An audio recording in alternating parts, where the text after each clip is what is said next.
The two big problems I see with Siege mode. This mode is giving surviving against overwhelming odds a new meaning. There's tons of new enemies coming at you at once, and I mean really a lot. If you think Operation throws a lot at you, Siege is a totally different level. I can confirm. The cursed substantial runs that you see people talk about, and sometimes I've experienced pretty cursed substantial runs where they just throw Majorus at you. Siege mode definitely is on another level. That's one way to put it. Siege mode will throw more enemies at you than any operation, I think. So what's the problem? Stunlock. Yes, there are perks that's supposed to prevent them, but only in certain situations, which is not enough. There has been a lot of times where I could not get out of a stunlock because Majorus Extremist bosses come at you all at once. This is no fun. I said it before and I say it again. After 2 consecutive heavy hits, you must be able to dodge or be able to do any action. I mean, that's an interesting point. Now, for Siege mode, there's a few things I could say about this. For Siege mode, you can definitely get stunned by some random stuff, like a Biovore, like rushing through a room. If a Biovore hits you while it's kind of on the move, you're definitely going to get stunned. Like 100%, you can get stunned by that Biovore just running through the room, which can be pretty frustrating to deal with because it's not even an attack. So if a Biovore catches you off guard just from merely scurrying through Siege mode, you can definitely get stunned by that, which is a little bit annoying. I have noticed getting knocked back, the iframes still help a little bit, so you can get knocked back and still be in a position where you don't take any damage, but that's only if you're knocked back. Like to actually get knocked back gives you iframes. It's pretty rare. So yes, if you get hit by like a heavy hit or something, you can definitely get stun locked pretty viciously in Siege mode. Now, for me, I feel like as far as the hyper armor perks, the hit resistance perks, I feel like the gunstrike ones are the ones you should gravitate towards, especially if you're using like fencing or balanced weapons. If you're parrying, you should probably use those. I think that's likely your best bet. I do believe the Bulwark has a way to give all your teammates, heavy hit resistance, so that's nice. But yeah, I think the heavy hit resistant perks should be good, but I mean, see, that's the thing. Like, even if you're not doing any actions, even if you're not fighting anything, you can still get stunned just merely because the Biovore is just walking by you. You know what I mean? Like, that sort of stuff can get a little bit frustrating. I think grabs, to be completely honest, though, I think grabs, getting grabbed by like a Ravener or something, I think those could be kind of more of a nuisance than getting stunned, to be completely honest. Because in Siege mode, I feel like you bring everything you have to just, take out everything you see on screen. With grabs, they're not on screen, you know what I mean? So it could be a little bit difficult trying to navigate grabs when you have like 5 different attacks on your screen and you just can't notice the unblockable, cues. So for grabs, you actually have to take account for visual cues. Like when the Ravener's scurrying around the ground or something like that. You have to be really careful of where you're going when it comes to grabs. Grabs in Siege mode, to me, feel pretty, they seem like the biggest hazard, in a sense. But yeah, I can see where stunlocks are annoying. I just hate how casual stunlocks are in this game. You can just get stunned by literally anything, just like the Biovore walking by. Oh, I'm stunned, my bad. Like that can get a little bit lame. Yeah, so ultimately I would like to see some more support for resisting stunlocks, to be completely honest, because whenever it happens, it just doesn't feel correct in a sense. It really depends. Like, did you get hit by a combo, or did you just get stunlocked by 3 enemies doing basic attacks around you and now you're just like completely dead? It really depends. It really depends. Oh, the second issue, performance. Having so many enemies on the screen at once is a real slaughter, but Jesus, does it stutter or get laggy? I have a i7 1070K 5GHZ and 4070. Oh, they have a 4070. And can play vanilla very smoothly, but Siege just tanks performance by a lot, no matter what I try to adjust. Well, see, for me, I honestly don't really know the specs off the top of my head, but I do have a 32 gigabyte RAM laptop that I used for Siege mode, and NVIDIA had some sort of issue recently with like games freezing. I don't know, but that was the one issue I had with my NVIDIA, product. But that was recent. When it came to siege mode, it ran pretty fine. However, I limit my, let's say, I'll limit my more demanding games to like 60 frames. Because I come from the time where I was playing on an Xbox 360 for most of my life, so 30 frames per second, I kind of just got used to it. So when I actually upgraded to 60 frames per second, it felt very, very good. And now I just stick it on 60 frames. So that kind of helped out my performance, I think. But not too sure about this person. I'm not too sure if they, limited their frames to 60 frames per second. And I know not everyone likes to do that. I get that. But for me, that's what I did. But yeah, let me know in the comments if you guys actually have any details on that. How many frames they're getting for siege mode or anything like that. I mean, obviously the PTS is pretty much, we're pretty much done testing the PTS. But still, I guess, optimization can, games can never be optimized enough. So might as well just go back to the drawing board on that for the devs. But I think ultimately I'm pretty happy with the way the siege mode performed. But yeah, let me know in the comments if you guys have any noteworthy suggestions when it comes to siege mode performance. I know I do not have the latest recommended CPU, but it ain't that bad, I guess. So I cannot see people having a smooth time if they do not have a powerful CPU. And for consoles, I don't even know what their experience will be. I mean, I can guess. I can guess considering the Night Rain release, to be completely honest, when it comes to maybe, parts of a game that's not optimized or something. The PS5 Pro is going to run siege mode like a boss.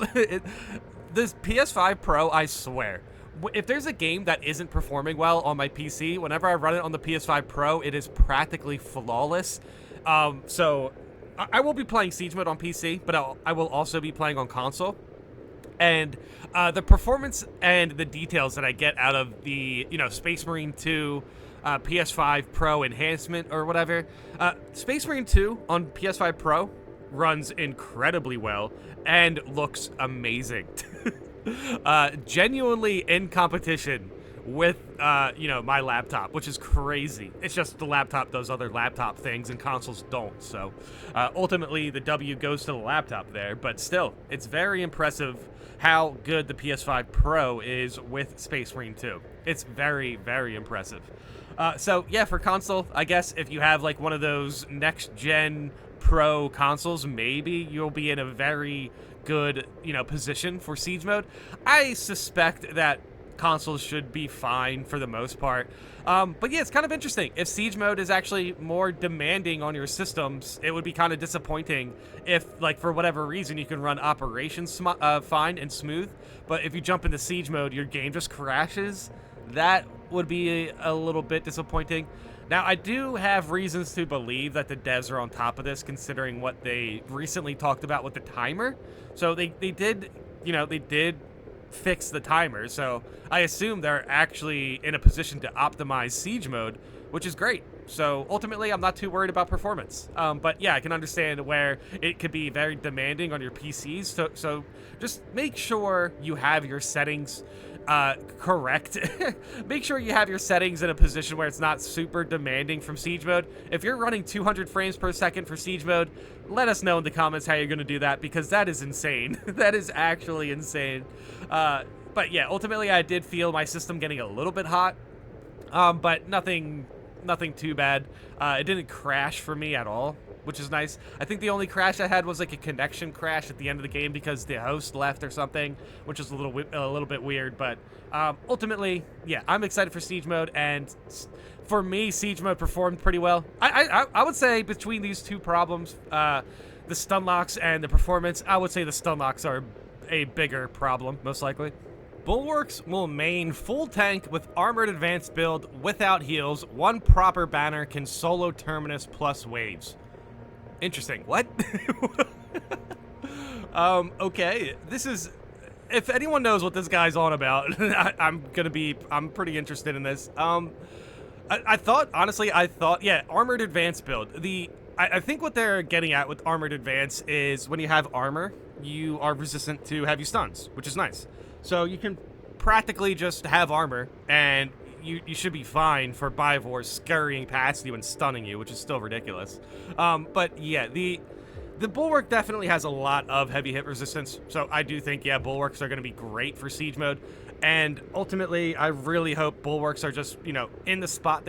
Dude, honestly, we've already talked about Invigorating Icon and Intimidating Aura, but both of these are still going to be very strong for Siege mode, so use them. And I think ultimately, you know, those two perks are going to be very strong, especially in hard mode Siege, so we will see how it performs, but I really don't see a reason they should be nerfed, or at least heavily nerfed.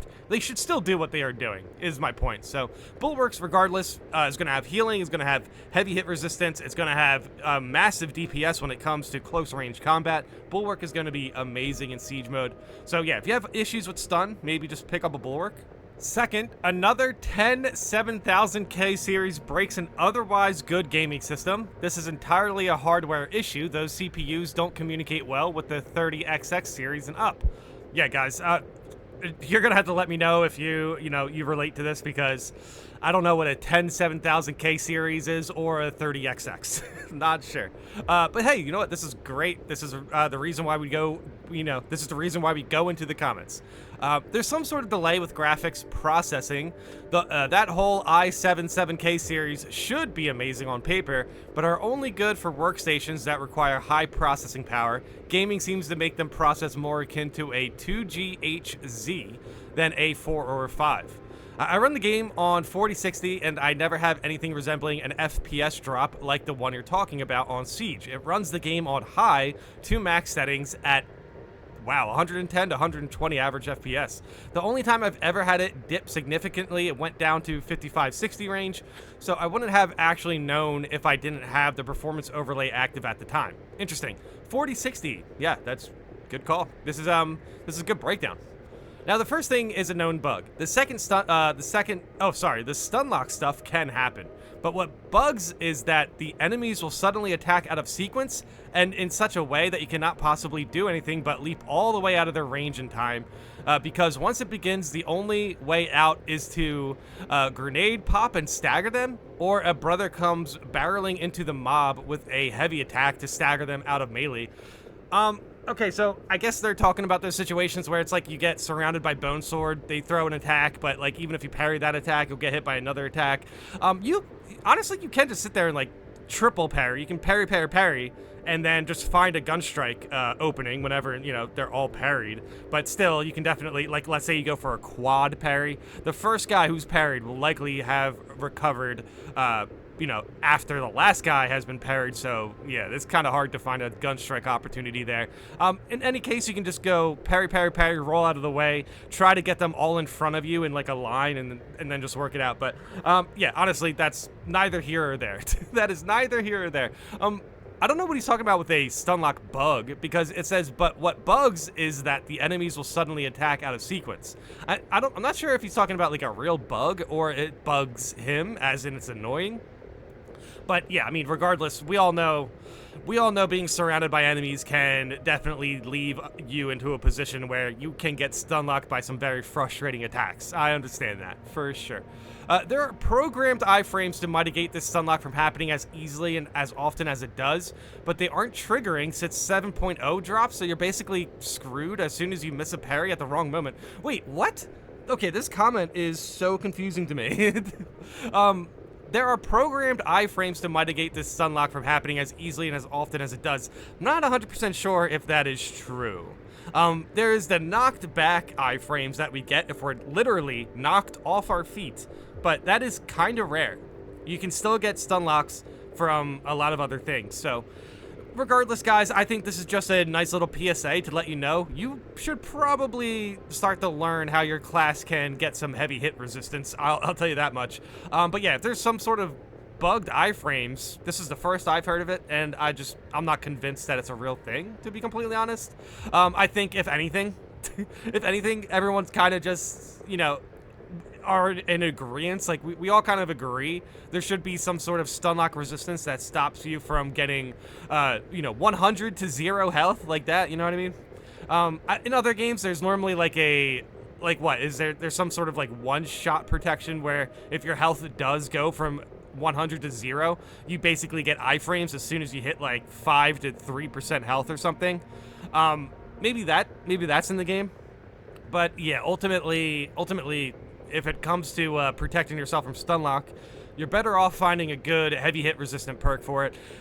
For assault, I found some pretty good ones, you know. And assault also, I believe, has hyper armor on gun strikes. Like the heavy hit resistant perks for gun strikes are likely where you want to gravitate to protect yourself from stunlocks. But yeah, obviously Bulwark also has some pretty good heavy hit resistance. I think the only class that doesn't have good heavy hit resistance is Vanguard, maybe. But regardless, let me know in the comments if you guys have any good information on how to protect yourselves from stunlocks. Obviously, we have talked about stunlocks before, but in siege mode, it's a different level of stunlocking. Yeah, the biovores, the fact that biovores can just like walk past you, well, they are scurrying, they are running past you, but the fact that they can do that to actually stun you is kind of insane in siege mode. But for me personally, I find grabs to be a harsher learning curve, but I can imagine, you know, stunlocks and enemy attack layering can get pretty insane in siege mode, and in fact I know it does. But every time when I'm fighting Tyranids in siege mode, I'm having a good time with it. When I'm fighting Chaos, I'm having a good time with it. I'm really not seeing too many stunlocks, considering that we are jumping into siege mode with incredibly strong builds at the moment because of PTS. So I can imagine when siege mode releases and we see more players who are like, you know, Prestige 1, level 17, like something like that, I can imagine there are definitely some situations where a stunlock could be run killing. But ultimately, when it comes to siege mode, normal is pretty balanced as far as time to kill. As far as time to kill for like Tyranids and Chaos, if you bring a relic or even an artificer tier weapon, you should be in a good position to, you know, dent that. Not only dent the wave, but dent waves. Like, honestly, if you have an artificer or relic weapon for normal siege mode, you shouldn't have an issue getting to at least wave 10 through 15, in which case you are getting experience akin to like a lethal or ruthless operation, something like that, which is pretty great. And then on hard mode, obviously, time to kill is a little bit more aggressive. And yeah, enemies are a little bit tougher in siege mode hard, but ultimately, just, you know, any meta builds are going to deal with hard siege mode pretty quickly. So, okay, I want to say quickly, but it could definitely compete. But yeah, regardless, it's going to be fun trying to learn all this stuff. I really didn't want to learn everything about siege mode during the PTS. I want to get a bulk of my experience, you know, in launch specifically. But yeah, as far as my concerns with stunlocks, again, biovores running past you can stun you. Very concerning and annoying. But as far as actually dealing with biovores, they're not too difficult. You really should just, you know, pin, whenever you see a biovore, pin it, and everyone on your team, if they have a position to, you know, focus it, should focus it. But yeah, ultimately, stunlocks are going to be a thing that is essentially a learning curve, and we're going to have to find good perks for it. But yeah, regardless, stunlocks, definitely something you should be aware of and concerned about. You should be in a position to counter getting stunlocked in siege mode. So yeah, definitely keep that on your mind about what type of hazards to expect in siege mode. And performance, yeah, let me know in the comments if you guys played the PTS and if you had any performance issues. But for me, I just stick around 60 FPS and it's fine. As this person detailed, they go from 120 to 60, so interesting. But yeah, ultimately, I'm very happy with siege mode. I think this is likely the last siege mode topic that I am covering until patch 8. So that's actually kind of nice. that has to be everything, you know what I mean? So nice. We officially broke down siege mode and all of its issues, all of its bugs, and the devs are on it, so that's great. But yeah, let me know in the comments if you have any, you know, any good stunlock resistant perks or strategies you are going to use in siege.